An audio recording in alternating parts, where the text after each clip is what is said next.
in the short period, aggregate supply curve is horizontal, where price is fixed and output is variable. But in the long run, aggregate supply is fixed, whereas price is variable. Now let us take up the next subtopic, wherein we shall discuss the long run equilibrium along with the effect of fall in the aggregate demand. And for this purpose, now you can look at the next figure, figure number 10.11. And this figure shows the determination of the equilibrium price at the point where aggregate demand curve intersect the long run aggregate supply curve. I think students, you remember that aggregate demand curve shows the relationship between the price level and the output or income. Price level is indicated by P, income or output is indicated by Y. And this aggregate demand curve is downward sloping. It is having the shape of rectangular hyperbola. Whereas long run aggregate supply curve is vertical, the two curves are intersecting at point E, and that is the equilibrium point.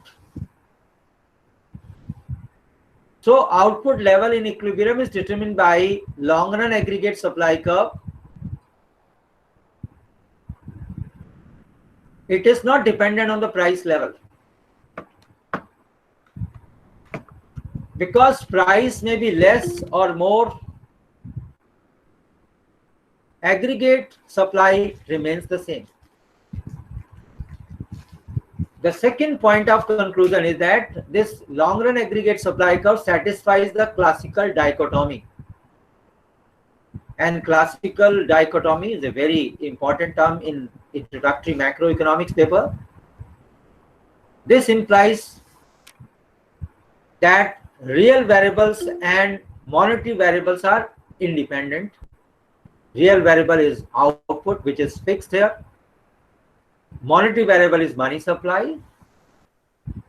So this monetary variable money supply may affect the price level, as a result of which price may rise, may fall. But there is not going to be any impact on the long run aggregate supply. That remains fixed. It remains vertical. It remains perfectly inelastic in response to change in the price or money supply. The third point given in the box, price level is determined by the equality of long run aggregate supply and aggregate demand that happens at point E. This price level, once determined, which is OP, it will change whenever there is change in aggregate demand. And in this diagram, you will find aggregate demand changes. It is shifting to the left. And this is due to change in the money supply. And I am taking back you to the chapter Quantity Theory of Money, wherein we have started about the derivation of long run aggregate demand curve. And you have studied that this long run aggregate demand curve will shift to the right or to the left whenever there is change in money supply. Now in this particular case, aggregate demand curve shifts down, or it is shifting to the left due to fall in the money supply.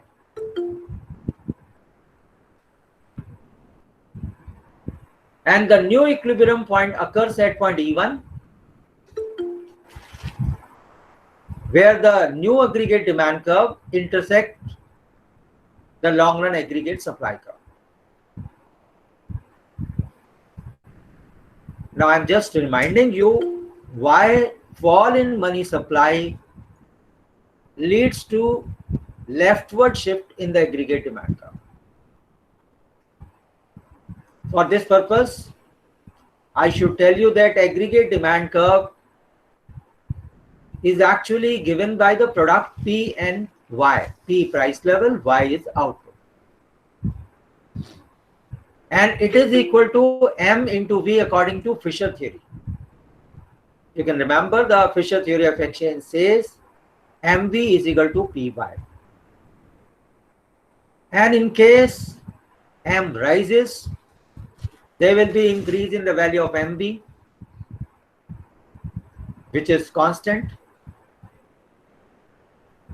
as a result of which aggregate demand curve will shift to the right. And in case money supply falls, which is happening in this particular case, MV will decline, due to which there will be fall in aggregate demand, because aggregate demand is PY, which is equal to MV. And this is how we can say aggregate demand curve shift to the left due to fall in money supply. Now we have next topic, next subtopic, short-term equilibrium and effect of fall in aggregate demand.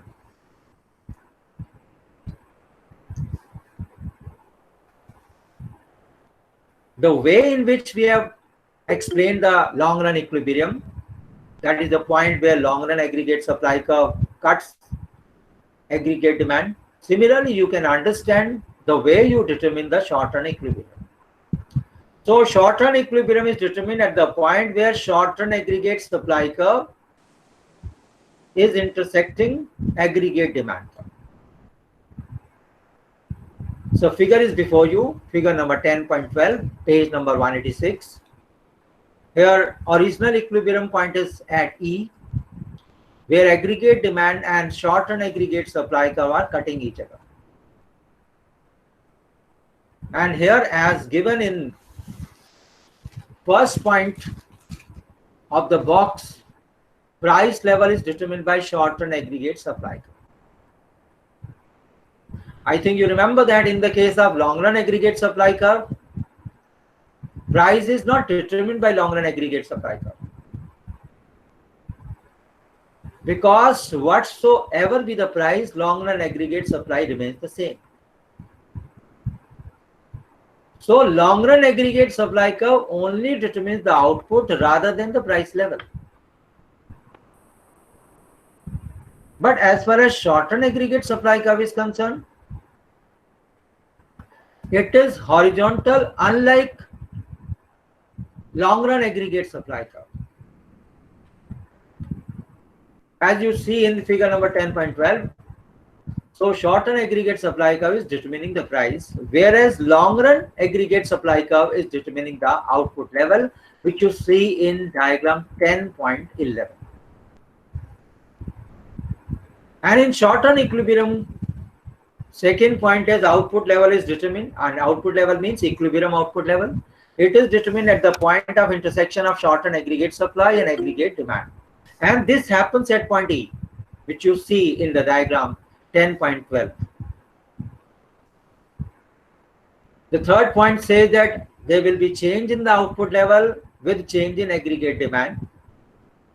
When AD falls, output level also falls. And this is clear from the diagram 10.12, where we show that aggregate demand curve is shifting to the left, aggregate demand is falling.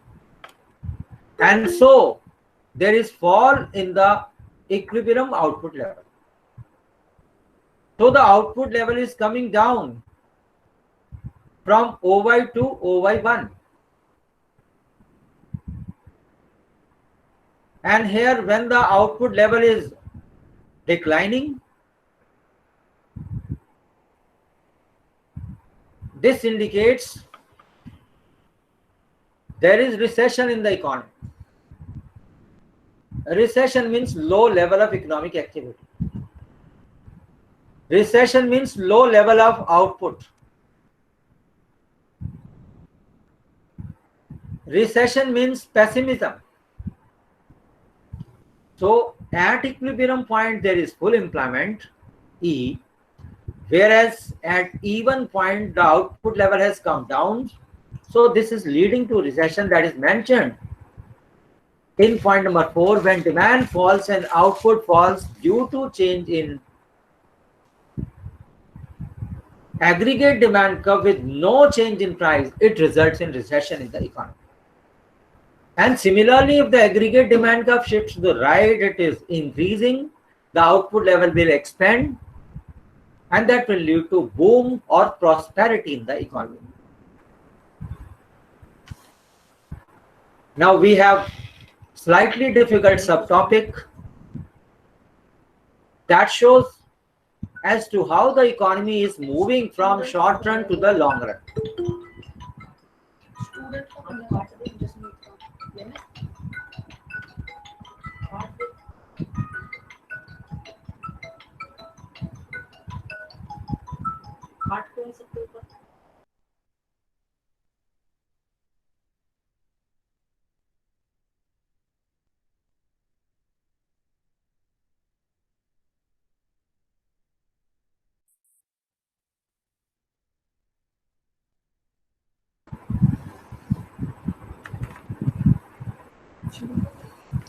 So well, students,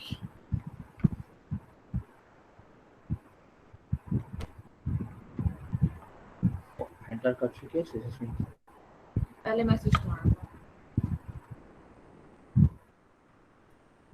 So well, student, we are now showing an important topic, the transition of economy from short run to the long run, and that is a very important and slightly difficult topic. In the previous two diagrams, whatever we have studied, we are showing and explaining them together along with the process through which we are moving from short run equilibrium to long run equilibrium. And this is shown in figure number 10.13, where original equilibrium point is E, where long run aggregate supply curve and aggregate demand curve intersect each other. Now prices have adjusted to reach this equilibrium. And why we say that prices have adjusted? Because whenever we show the long run equilibrium point, there is no change in equilibrium price. It remains fixed, it remains sticky at OP level. And short run aggregate supply curve must pass through this point E. So if you look at this diagram number 10.13,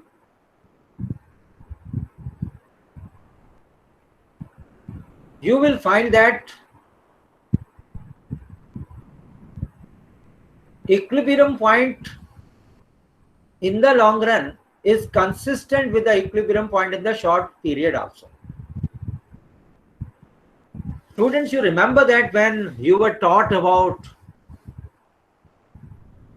derivation of long run average cost in the previous semester, you must have noticed the point where long run average cost is at its minimum, short run average cost is also at its minimum point, both coincide at the same time. And same thing happens when you study the long run equilibrium under perfect competition in the same previous semester. So whenever we are in the long run equilibrium, the short run equilibrium is also attained at the same point. That is why E is the point. You may speak to. हो गया. So the point where we are having equilibrium in the short period, they will also be equilibrium in the long period. And whenever there is reduction of money supply by the central bank, and we all know that money supply is exogenously determined by the central bank of the country. So with decrease in the money supply, aggregate demand curve will shift to the left from AD to AD1. And this is a point where again I am going to remind you Aggregate demand is P into Y. P is price level, V is output. This product Py is equal to M into V, money supply into velocity of circulation. So in case there is a reduction in the value of money supply or M, there will be reduction in the value of P into Y, that is aggregate demand. So aggregate demand curve shifts to the left and its value is declines. The new equilibrium point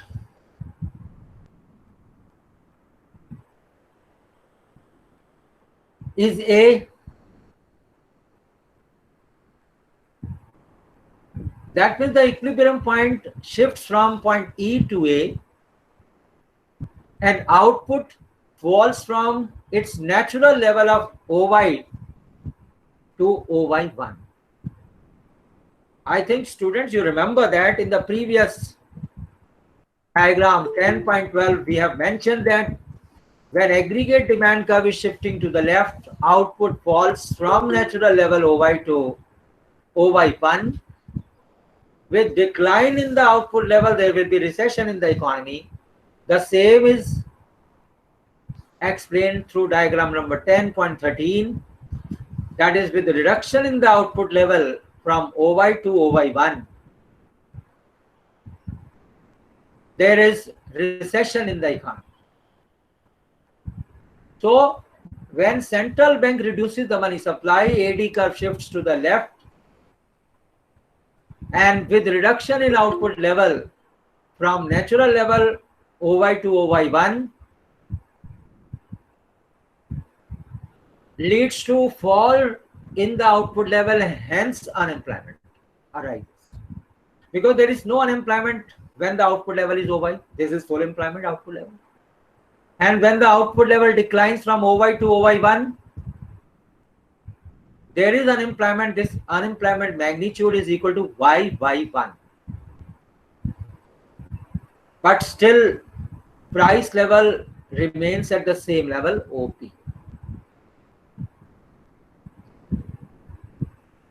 But now, there is a possibility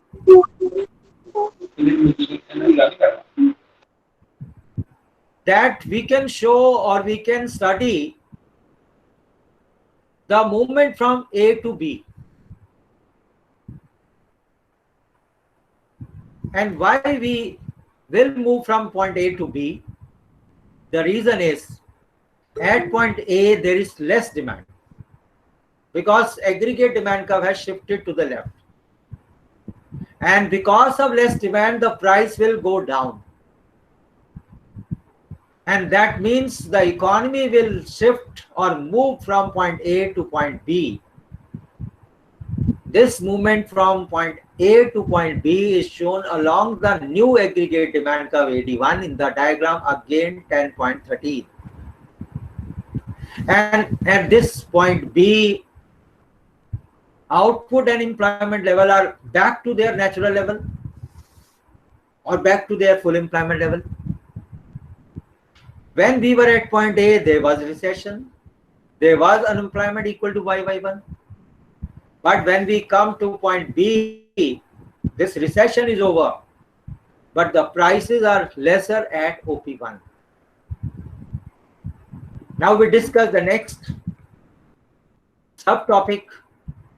Again, more important, slightly more difficult to study. So I require your serious attention.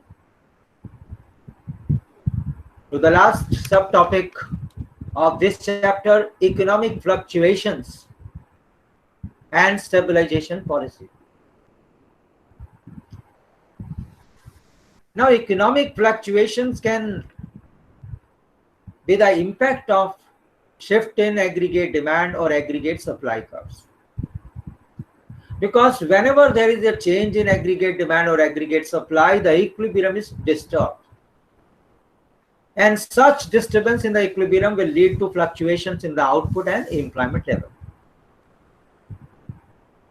And whenever equilibrium level is disturbed, then we have to overcome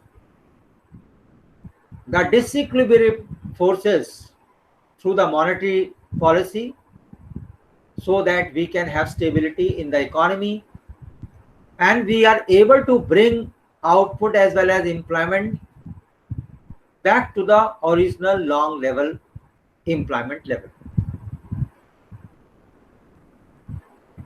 And this is explained through variations in the aggregate demand and variations in the aggregate supply. So initially I will explain about variations in the aggregate demand, for which the prescribed readings have used the term shocks. So whenever there is change in the aggregate demand, this causes disequilibrium in the equilibrium. This is explained as shocks in the economy, and these shocks are the result of change in aggregate demand, so we call them shocks to the aggregate demand. There can be favorable shock to the aggregate demand, or there may be unfavorable shock to the aggregate demand. Whenever there is a favorable shock to the aggregate demand, we have greater availability of credit, maybe through credit card, debit card, or other such measures. So whenever there is a favorable shock to the aggregate demand, this will reduce the demand for money. This will reduce the demand for cash. Because when we are using more credit card, more debit card, we shall be using less money. So demand for money or demand for cash will decline. And this is going to bring down the parameter K, as the same was used in one of the previous chapter on quantity theory of money. You remember that, and I am taking back you to that particular chapter wherein we explained the Fisher theory of exchange as MV is equal to PY. And you also remember that in the same chapter I explained to you the way we can correlate Fisher equation and Marshall equation. Or we can say we can derive Fisher equation from the Marshall equation.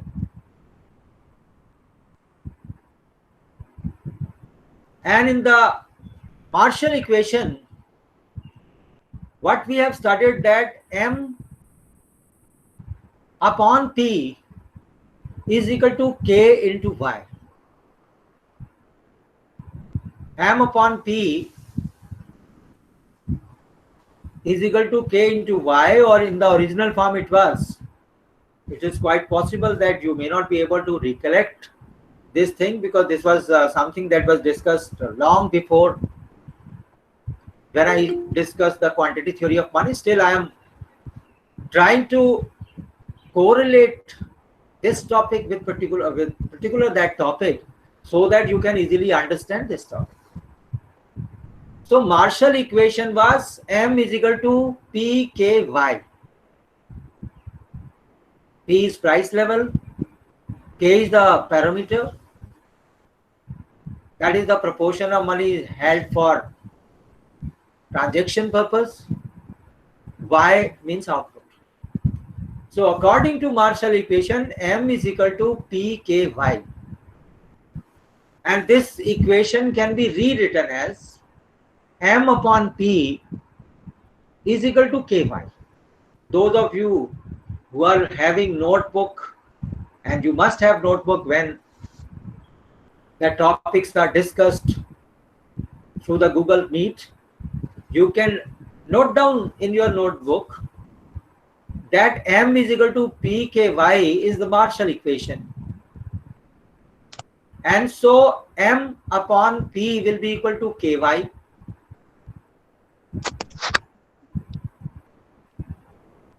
And when M upon P is equal to KY, that indicates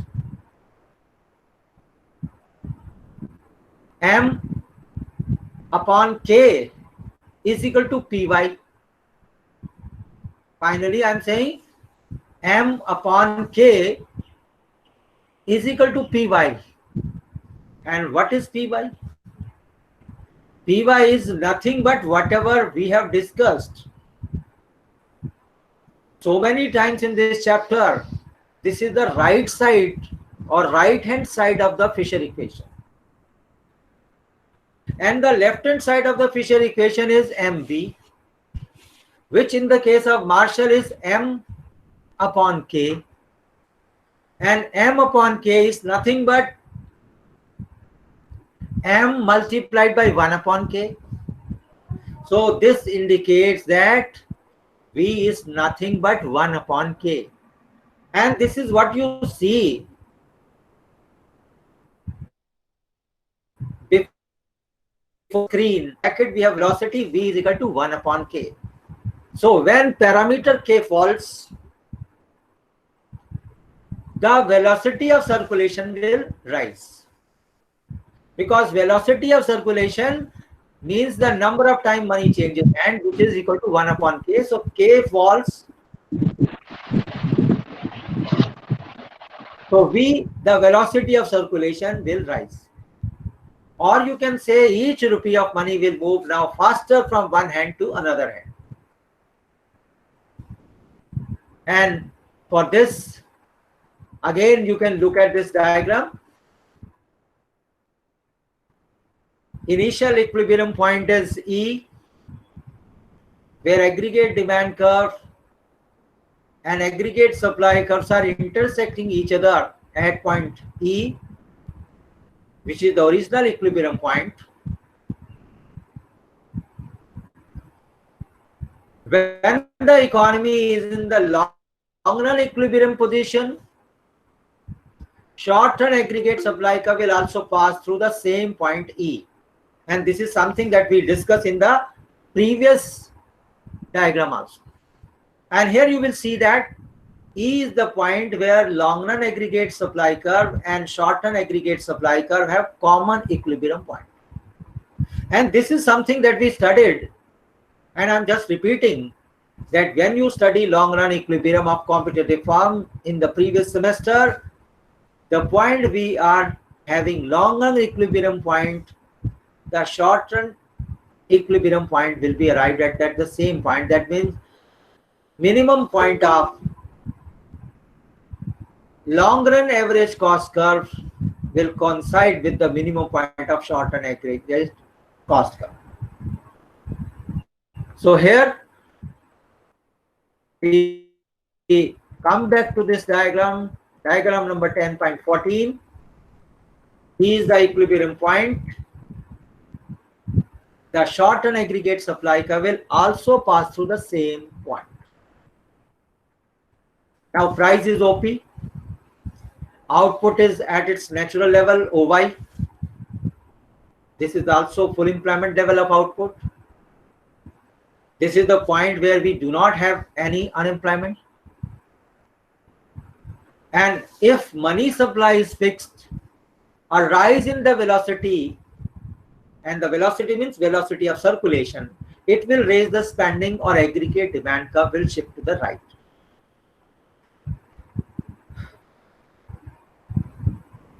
Just a couple of minutes ago, I explained to you that in this whole process, the velocity of circulation will rise. And since we are assuming that money supply is fixed, and when M is fixed, V is rising, so it will increase the value of MV. When the value of MV rises, there will be rise in the value of PY, which is giving us aggregate demand.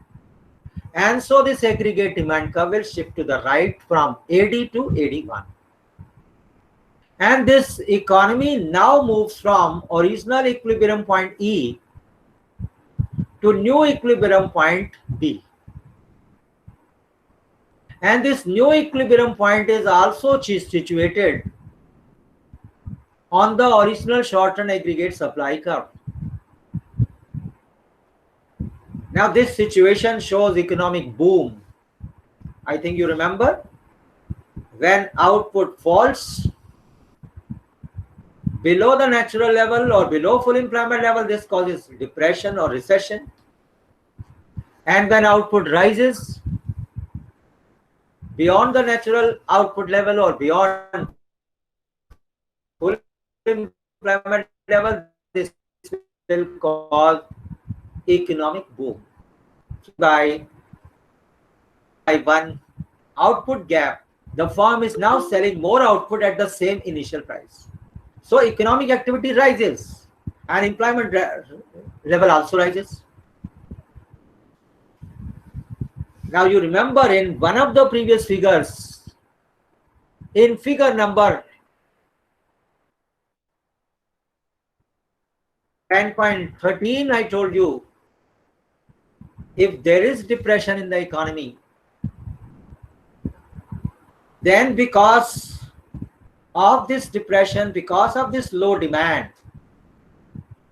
the price level goes down. And now in the case of figure number 10.14, we do not have recession, we have boom. Because of excess demand, because of more demand. So during recession, the price level was coming down, and because of this economic boom, the price level will move up from OP to OP1, and so will move from point B to C on the same new aggregate demand curve. So as price rises, aggregate demand falls, and this falls is being shown by movement along the same aggregate demand curve from B to C. And finally output level returns back to its natural level OY bar, where there is no unemployment, where there is full employment, where we are having natural rate of output again in the long run. Now we can summarize these things. We find that with favorable aggregate demand shock,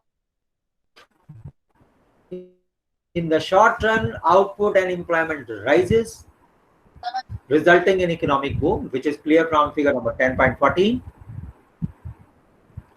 And in the long run, only price rises, because finally the price has increased from OP to OP1.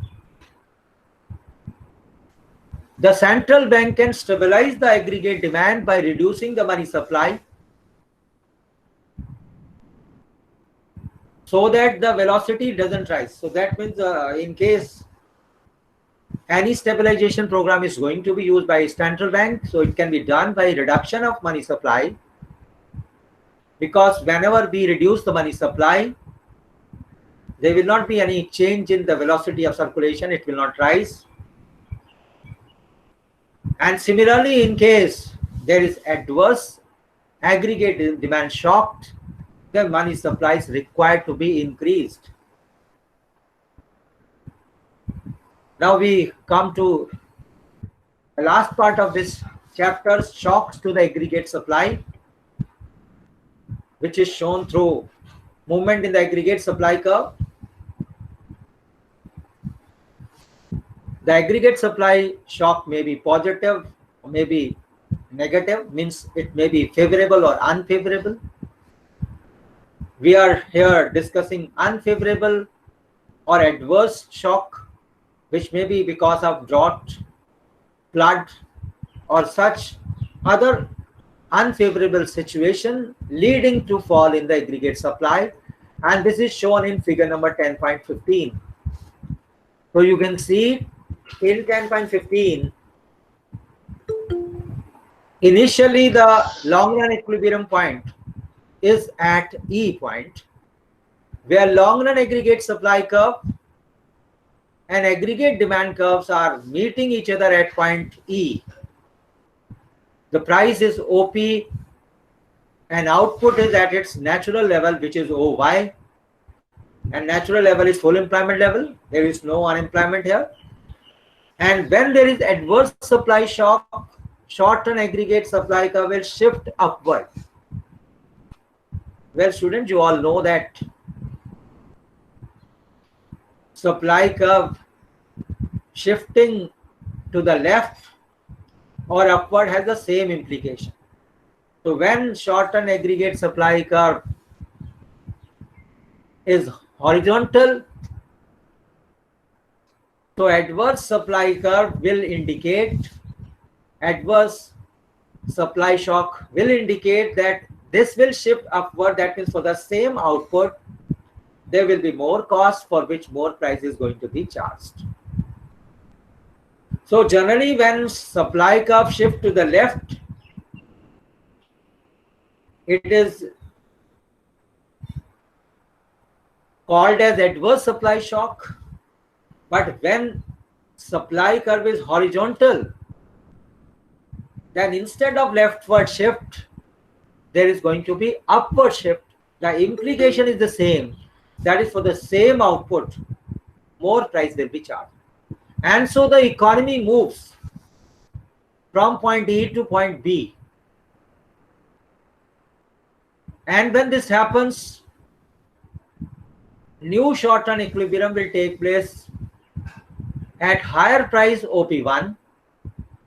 And this situation is called as stagflation, where output falls. And why we call it stagflation rather than recession? Because stagflation is a specific or special economic activity or phenomena where along with stagnation there is inflation. So that means when price rises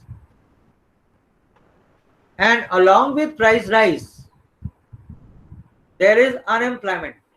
So fall in output along with unemployment and rise in price is called as stagflation. So stagflation means stagnation is there, output is coming down, but at the same time price is moving up. So there are two situations or two possible solutions to this situation. Either central bank can take steps to hold aggregate demand constant. So here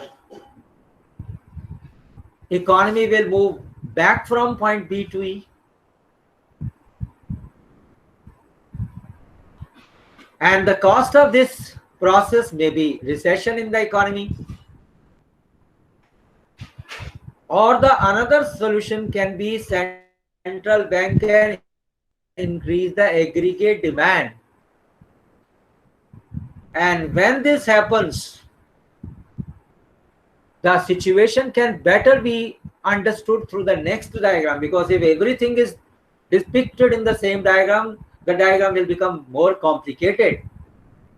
So we are showing this in the next diagram, diagram number 10.16, the last diagram of this chapter, where we find that central bank increases the aggregate demand, as a result of which aggregate demand curve shifts to the right, and the economy moves from B to E, then from E to C. And when this happens, then along with inflation in the economy, there will be maintenance of the same output level, which is OY bar, and the new equilibrium will take place at point C. So C point means higher price level. But the output level will be the same, and the same would mean same when there is no unemployment. That means that natural level of output. And this is how central bank accommodates the aggregate supply shock. And this can be summarized in the form of a box which is there before you. In the short term, price rises while output and employment fall. And this is something which is shown in the previous diagram. That is diagram number 10.15. So here price rises, that means there is inflation, but output and employment level fall. So this is stagflation. Stagflation means stagnation along with inflation. The other situation is central bank can either hold aggregate demand constant and restore the original price and output. And that is shown in the previous diagram, 10.15. That means the equilibrium will be at point B. The inflation will be there. or there will be recession. So alternatively, aggregate demand can be increased, and this is what is being done in figure number 10.16, so that we are able to restore the output at the natural level, and natural level is OY bar, and this level is where we are having full employment, no unemployment, and we are bearing the cost of higher price. So that means we have to bear inflation or price shock.